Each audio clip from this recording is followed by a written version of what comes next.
When something is important enough, you do it even if the odds are not in your favor. It is important to view knowledge as sort of a semantic tree.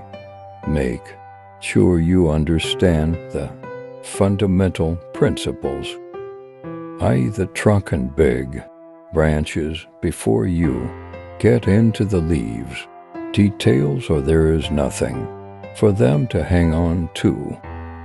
My proceeds from the PayPal acquisition were $180 million. I put $100 million in SpaceX, $70 million in Tesla, and $10 million in Solar City.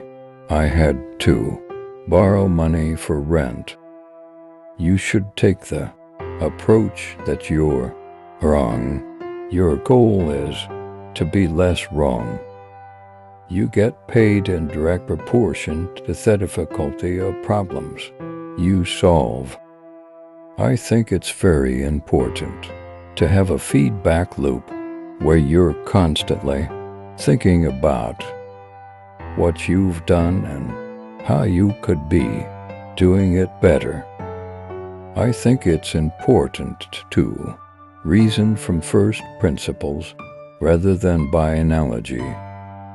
The normal way we conducting our lives is we reason by analogy. With analogy, we are doing this because it's like something else that was done, or it is like what other people are doing. With first principles, you boil things down to the most fundamental truths and then reason up from there. It is possible for ordinary people to choose to be extraordinary. I think it would be great to be born on Earth and die on Mars, just hopefully not at the point of impact. Constantly seek criticism. A well-thought-out critique of whatever you're doing is as valuable as gold. No, I don't ever give up. I'd have to be dead or completely incapacitated. If you need inspiration, don't do it. I'm not trying to be anyone's savior. I'm just trying to think about the future and not be sad. When something is important enough, you do it even if the odds are not in your favor. The idea of lying on a beach is my main thing. Just sounds like the worst. It sounds horrible to me. I would go bonkers. I would have to be on serious drugs. I'd be super duper bored. I like high intensity. I came to the conclusion that we should aspire to increase the scope and scale of human consciousness in order to better understand what questions to ask. Really, the only thing that makes sense to strive for a greater collective enlightenment. The first step is to establish that something is possible. Then probability will occur. Any product that needs a manual to work is broken. In terms of the internet, it's like humanity acquiring a collective nervous system, whereas previously we were more like a collection of cells that communicated by diffusion. With the advent of the internet, it was suddenly like we got a nervous system. It's a hugely impactful thing. One of the really tough things are figuring out what questions to ask. Once you figure out the question, then the answer is relatively easy. I take the position that I'm always to some degree wrong, and the aspiration is to be less wrong. Constantly think about how You could be doing things better.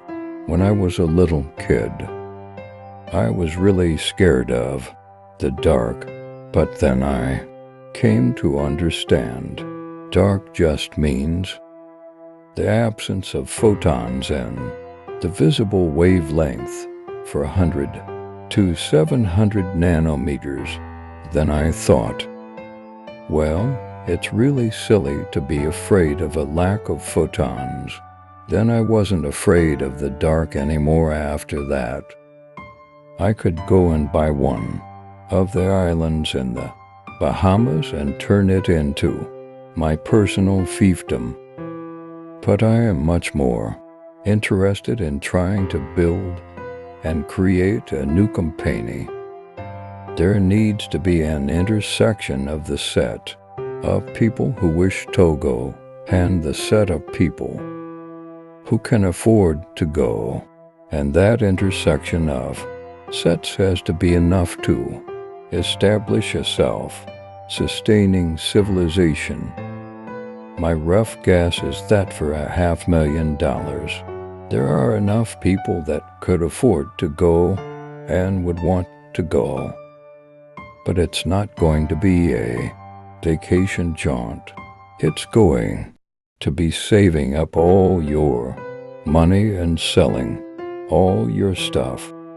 Like when people moved to the early American colonies, even at 1 million people, you are assuming an incredible amount of productivity per person, because you would need to recreate the entire industrial base on Mars. You would need to mine and refine all of these different materials in a much more difficult environment than Earth. There would be no trees growing. There would be no oxygen or nitrogen that are just there, no oil, excluding organic growth. If you could take 100 people at a time, you would need 10,000 trips to get to 1 million people. But you would also need a lot of cargo to support those people. In fact, your cargo-to-person ratio is going to be quite high. It would probably be 10 cargo trips for every human trip, so more like 100,000 trips. And we're talking 100,000 trips of a giant spaceship. If we can establish a Mars colony, we can almost certainly colonize the whole solar system, because we'll have created a strong economic forcing function for the improvement of space travel. We'll go to the moons of Jupiter, at least some of the outer ones for sure, and probably Titan on Saturn and the asteroids. Once we have that forcing function and an Earth to Mars economy, we'll cover the whole solar system. But the key is that we have to make the Mars thing work. If we're going to have any chance of sending stuff to other star systems, we need to be laser focused on becoming a multi-planet civilization. That's next step. One of the biggest mistakes we made was trying to automate things. They are super easy for a person to do, but super hard for a robot to do. Every person in the company is a vector. Your progress is determined by the sum of all vectors.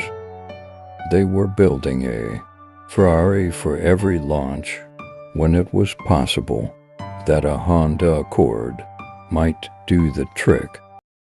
You need to live in a dome initially, but over time you could terraform Mars to look like Earth, and eventually walk around outside without anything on. so it's a fixer-upper of a planet. It's pretty hard to get to. Another star system, Alpha Centauri, is 4 light years away.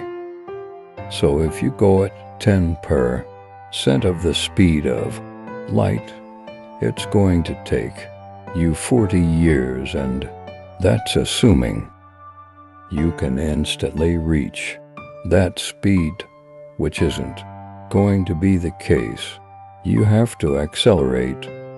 You have to build up to 20 or 30% and then slow down, assuming you want to stay at Alpha Centauri and not go zipping past. It's just hard with current lifespans. You need generational chips. You need antimatter drives, because that's the most mass efficient. It's doable, but it's super slow. Thank you for watching my YouTube channel.